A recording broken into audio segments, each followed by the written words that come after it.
Hey, I'm Tony, and I'm going to be showing you a plugin today from NUGEN Audio. This is ISL Limiter. It's actually ISL Limiter 2, and it is an intersample true peak limiter. It's a brick limiter that measures intersample peaks in your audio when limiting, and has a user-defined true peak limit rather than the traditional threshold of brick wall limiters like they usually have. And this uses the broadcast standard ITUR BS 1770 is the loudness standard that that it's using right now, the algorithm that's using. So it's great for post-production, mastering for streaming services, and that kind of stuff. So it's not going to have any of those peaks over zero that you're going to see with some limiters. So I'm going to go ahead and play this track here, and this was brought to us by Plain Love, and the track is called Indigo. And we'll go ahead and bypass in the plugin here, and we'll listen to the track for a second. Alright. Not a spooky one. Alright, so I'm going to unbypass the ISL limiter, and I'll go through the interface and some of the usage of it. So, the way this limiter works is there's an input gain here. So you can click and drag this decibel number here. You see it's pushing over this line here. And you notice it's already louder. Put 2.8 dB of input gain into it. And this line is the TP lim line. So that's the true peak limiter line. It's not going to have anything over that. Let me just clear my clips in Pro Tools so you can see. This was already peaking at like 0, so it's not going over 0. See the yellow light up here before the limiter? It's not doing that after the limiter now in the master bus. Okay, and then you can actually adjust the TP lim value. I'm going to go ahead and just pause playback for a second while I talk. It's getting a little loud. So you can adjust this level here of the TP lim, and also you can adjust it just by clicking and dragging, just like the input gain, and you can double click and just put 0 in, enter, and it's back to 0. So it's not going to go over 0 there, and that is following that loudness standard that I quoted earlier with a lot of letters and numbers that everybody agreed upon is the loudness standard for broadcast. So we'll go through and listen a little bit more, and I'll go over the rest of the interface. Okay, I'll restart the track here. Let's double click this and put it back to 0 for the input gain. So in the middle is the gain reduction meter. Let's just put 1 so you see something happening, huh? Okay, so 1 dBn. And you're also seeing a numeric value right here of 1.1 dB of gain reduction. This is the left-right channels. If you push this H, you can also see the history of the gain reduction here. And it shows 2 more meters here, which is the steering and ducking. And that is introduced when stereo audio when it's limited pretty much has 2 limiters, one on the left channel, one on the right channel. And when you limit, let's say the left channel is a little louder for one part of the song, it's going to limit and bring down both sides of the stereo spectrum. So the steering is pretty much the image shift of when one side goes down and the other side goes up, the image shifts a little bit, and vice versa. And ducking is going to be frequency ducking, some various frequencies ducking when limiting occurs, and it shows those in these 2 numbers down here. And you can see the limiting in red, and the gray is the audio on this histogram right here.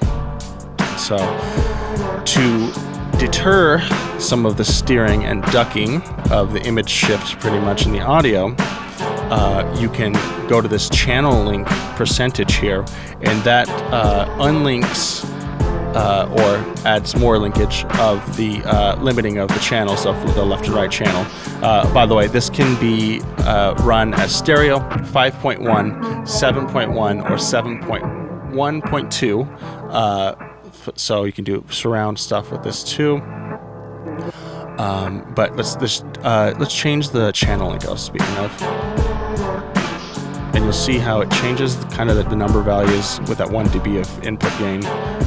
So it's changing the number values of the steering and the ducking, and you can kind of hear a little difference here. Let me put the input gain to like 2. More. So the steering is a little different now. Okay, now I'll change channeling.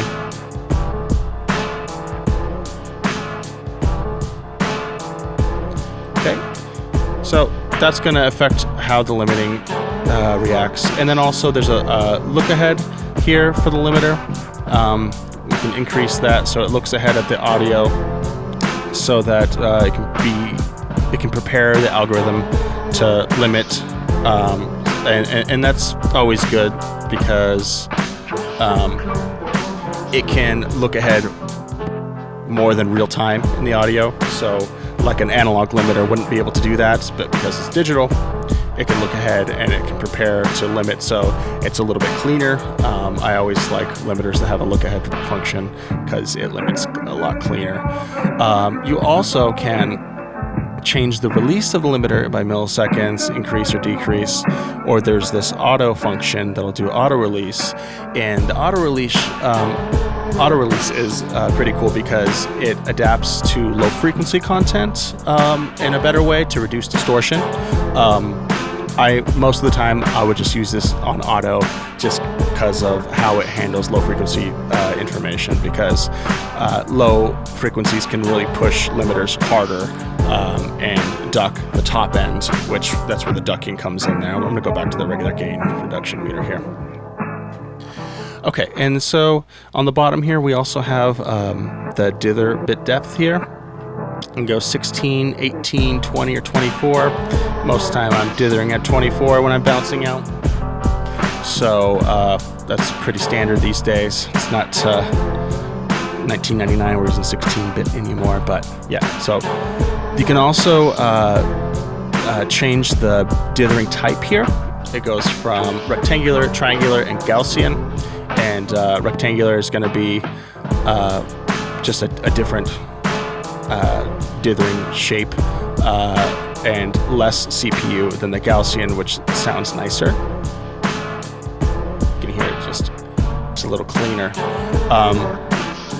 And then the shaping here, this is the noise shaping after the dithering process, because bit depth reduction during dithering can introduce quantization noise, and these are the different noise shapes that you can add to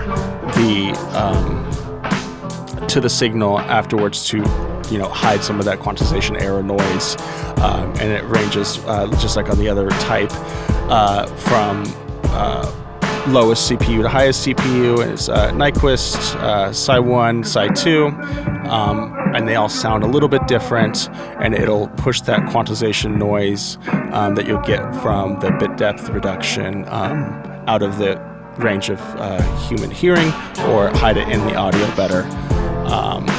And then, so here's the output meters here, and I'm going to go into the listen modes here. So there's an auto listen mode. So this will listen to the audio without the limiting, well, without the loudness, pretty much. So you're hearing the limiting, but it's not louder. So you can hear the quality of the limiting. When it comes back around, you can kind of hear it. So it's not as loud, but you can hear how much it's pushed. And then let's really push it a lot. Let's just let go. You can hear how the quality kind of goes down once you have too much gain reduction and pumping. And then I won't turn that off with this with 8.4 dB of input because that's going to be way too loud for your ears. But let's double click and put it back to 2. Okay, enter.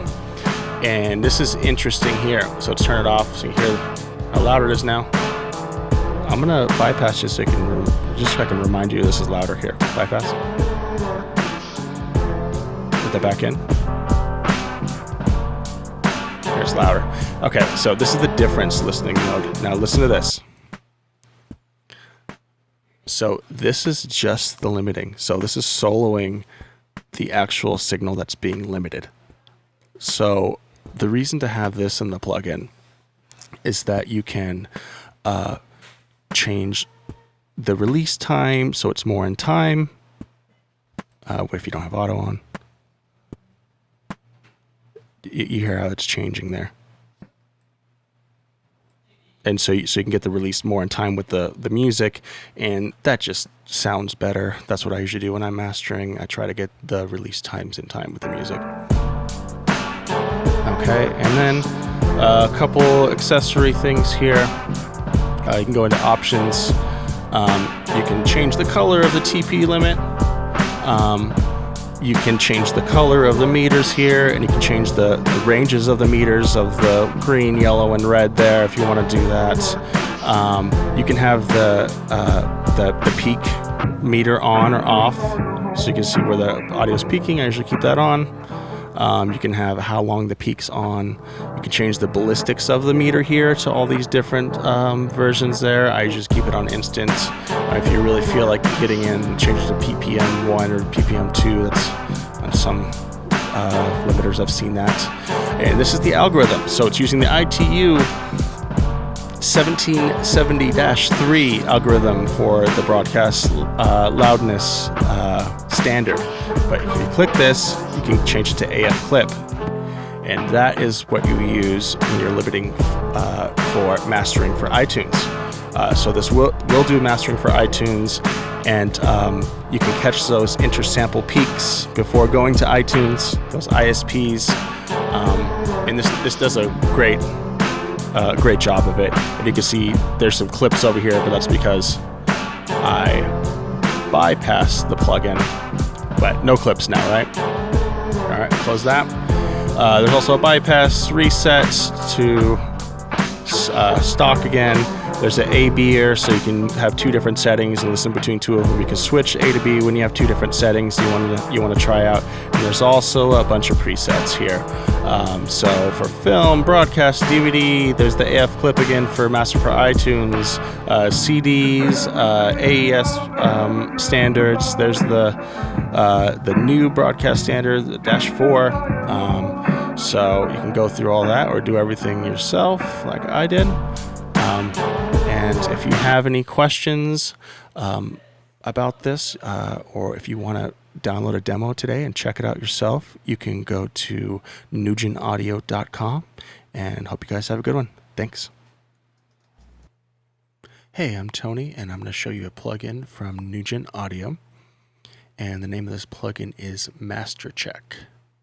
So Mastercheck is used to take your audio masters and put them through various audio codecs to show what they will sound like through those codecs, and the ones used for streaming services and digital downloads, and also how much they might be turned down, or any distortion that might be introduced into your audio when the codecs compress your high quality file, such as .wav or AIF that Pro Tools works with here.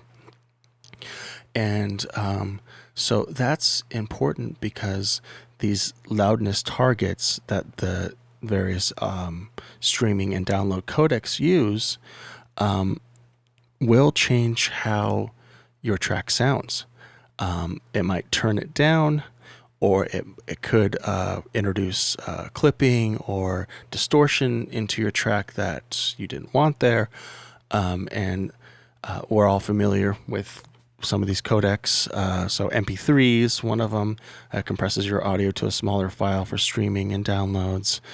Been around for a while. Also AAC, which iTunes uses, and mastered for iTunes.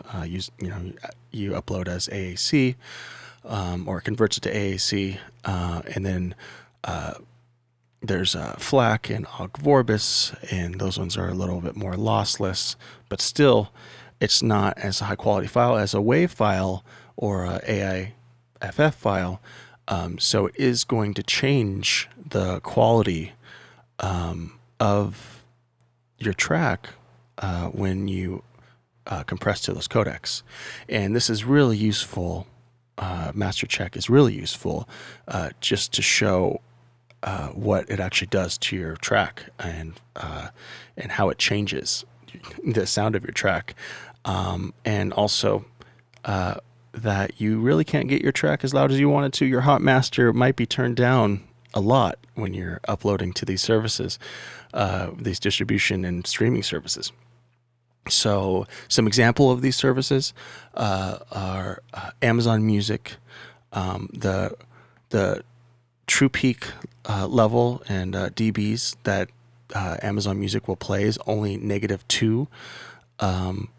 And so that means if you were mastering to -0 dB true peak level, it's going to turn down 2 dBs automatically, and its loudness target is -9 to -13 LUFS. So if you're trying to master to a really hot master to -6 LUFS on your meter you're using, it's going to turn that down, 3, even 7 dB. So that's significant, because every 3 dB in human hearing is noticeable, and 6 dB is definitely a noticeable change up or down. Spotify loud is -2 dB true peak, and -11 LUFS for the loudness target on that. So again, even if you're going for -10 LUFS when you're mastering, it's going to turn it down. And YouTube will peak a little louder at -1 dB true peak, and its LUFS targeted at -13 to -15. And then Deezer, another service, online service there, is it'll peak again at -1 dB true peak, and its loudness target is -14 to -16 LUFS. So that -6 LUFS hot master is going to be turned down a lot for that one. So I'm going to play a track for you through Mastercheck, and I'm hitting it with the ISL limiter, ISL2 from NUGEN Audio, which I made another video for before too, if you want to check that out. And so I'm controlling the level and getting some loudness for you there. And this track is from Plain Love, and the track is called Indigo. If you want to check this out after the video, it's at soundcloud.com/plain_love/indigo. Okay, so here's the track, and we'll see the numbers start populating on the plugin here, and I'll go over the plugin interface a little bit here.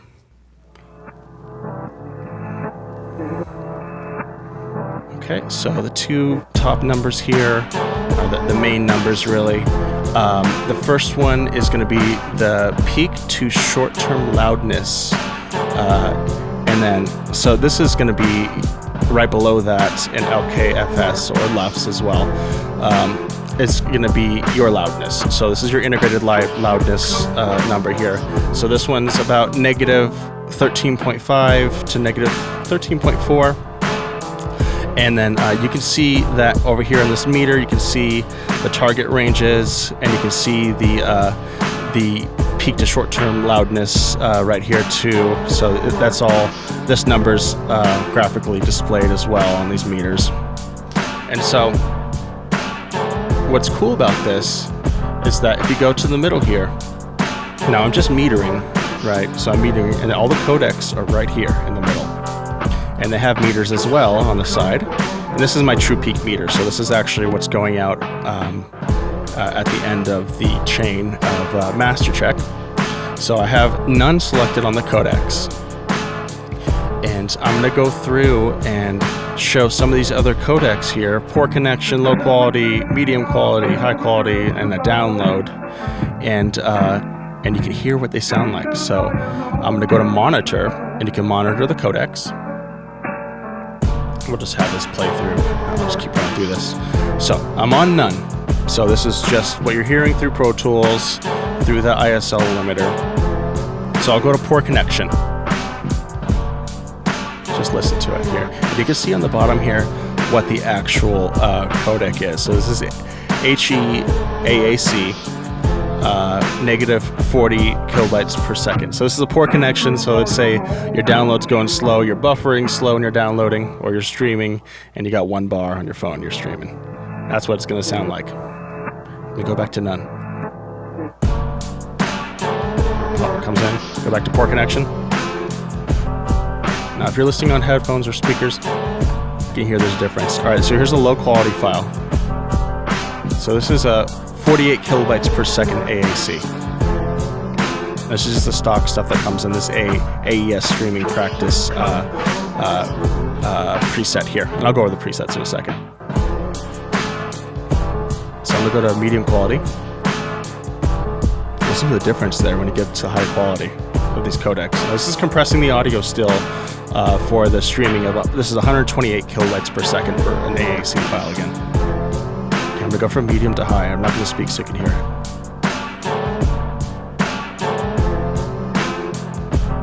Listen to the clarity when you go from a medium quality file to a high quality 192 kilobytes per second file. Okay, now I'm gonna go to a download. So like you're downloading like an MP3 or an AAC file. It's gonna be up to 256 now. So go from 192 to 256 kilobytes per second for the codec compression. Here we go. So that's a big difference. You know, that sounds significantly different from even the high quality streaming codec to the download codec. And so I can go even deeper here, and I can actually change by clicking on this what kind of codec I'm deciding here and what quality it is. So here's all the codecs here. There's AAC, LC, HE, AAC. There's different versions of AAC. So you know, iTunes uses this and some other various platforms. Ogg Vorbis, which is supposed to be a little lossless. Opus is another one. FLAC is lossless, or FLAC, however you want to say it. Apple AAC, so this is the official AAC of Apple here. So what that sounds like in MP3. So let's go to a download. Let's say you're going to download a file that's an MP3. So that's what that would sound like. So here's the difference between a downloaded MP3. I'm gonna go back to meter, just the WAV file that we're listening to. So I'll just be quiet for a second. So here's the meter. This is just the WAV file. Okay, and then I'm gonna click monitor, and it'll go back to the MP3 download.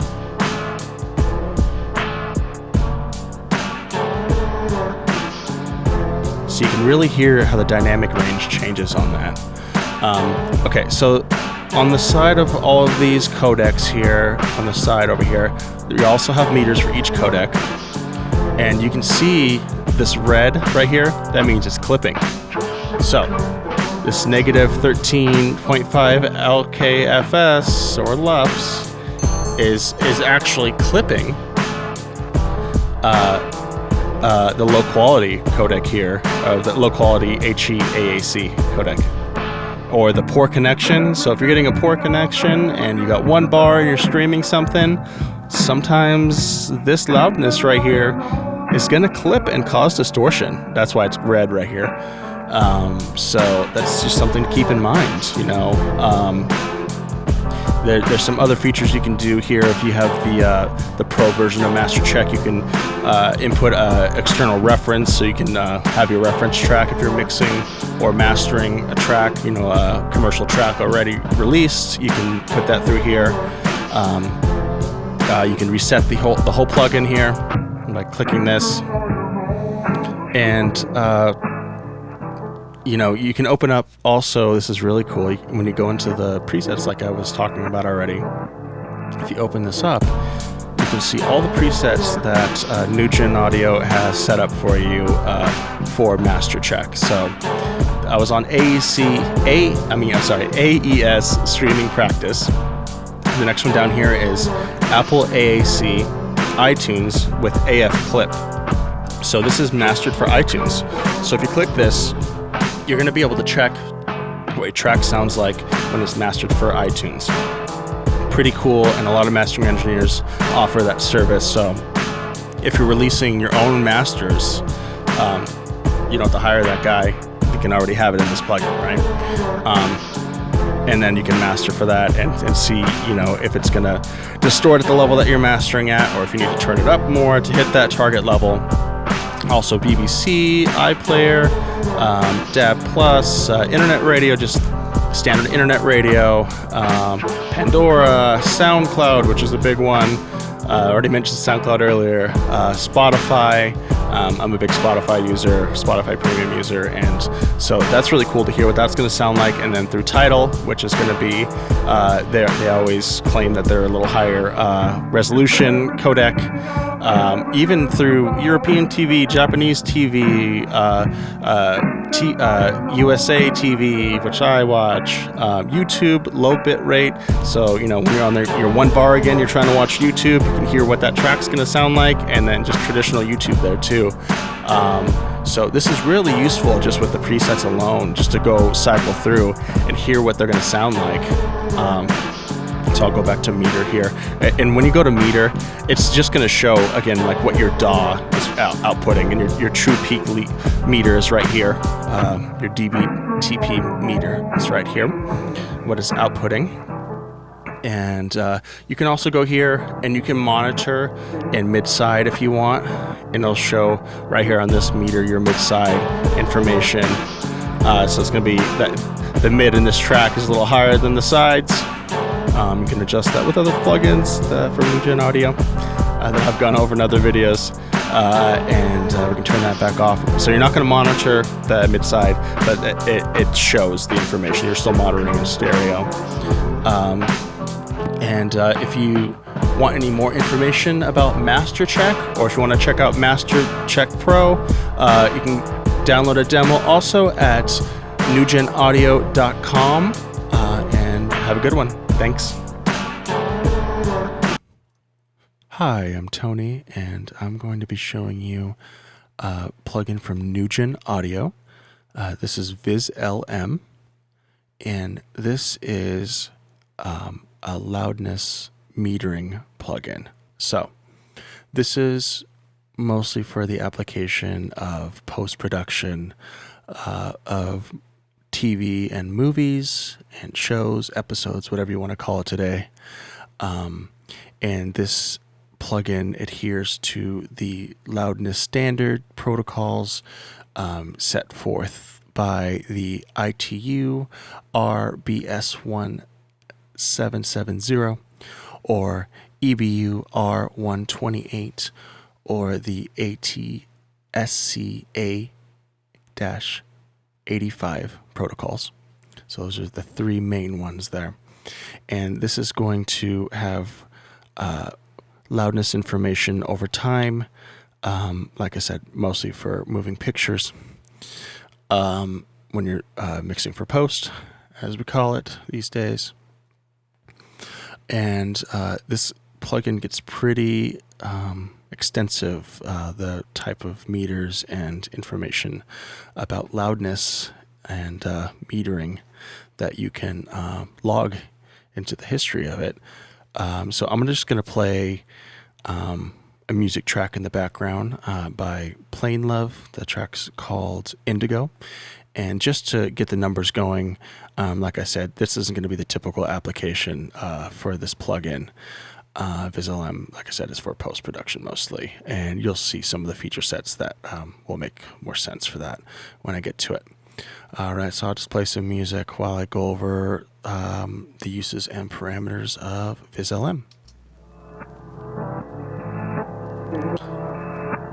Okay, right away you can see there's a lot of numbers going on here, and go through some of it here. So this is an EBU mode, you can see right here, and there's different presets for the different loudness standards and various other standards, and I'll go through that a little later here in the video. So this is showing in LUFS, the short-term loudness, integrated loudness, and the loudness range of the incoming audio.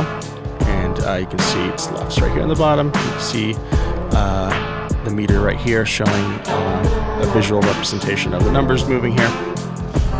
And so you can see there's a loudness meter here, and there's also a true peak meter. This is a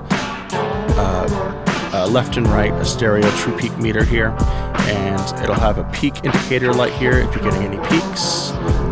There's a momentary max LUFS number here that's taken from the information of the meter, and also a true peak max. The true peak compliance values come from the ITU RBS 1770 standards, broadcast standards. So this will adhere to that. Also, you can see that there's some other meters that are not lit up here because this is just a stereo music file. But if this was a 5.1, 7.1, or 1.2 file for mixing for picture, this would show the center frequency and the LFE. I mean the center, the center meter and the LFE meter right here too. And then you can see both the loudness and the true peak meters by clicking the plus sign here. You see the true peak and the loudness over here. And then there's an X here that'll stop this history graph here. So this history graph, it's repeating because it's looping. But if you're doing like mixing a 30-minute show or hour and a half to 2 hour long movie, this history graph here will show all of the loudness and true peak data throughout the whole time of the show. So then it'll flag when there's any let's see, like true peak peak meters. If it's too loud in some parts, it'll, if it's over the broadcast standard, it'll create flags here, and you can cycle through the flags with this on the bottom, and you can see all of the data on the side here. You can collapse it. These are all of the different data sets that are included in the histogram here over time. So you can see, like I said, the true peak, the momentary, the flags, all the alerts that you can set up over time. You can go to each one of those or turn them off here. And this is all run mostly off of time code, so it'll sync up with your picture project.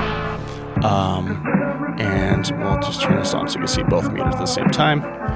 And so when you get into the options here, you can see there are a lot of things that you can adjust. So you can adjust the loudness meter and true peak meter options here, the ballistics of the true peak meter,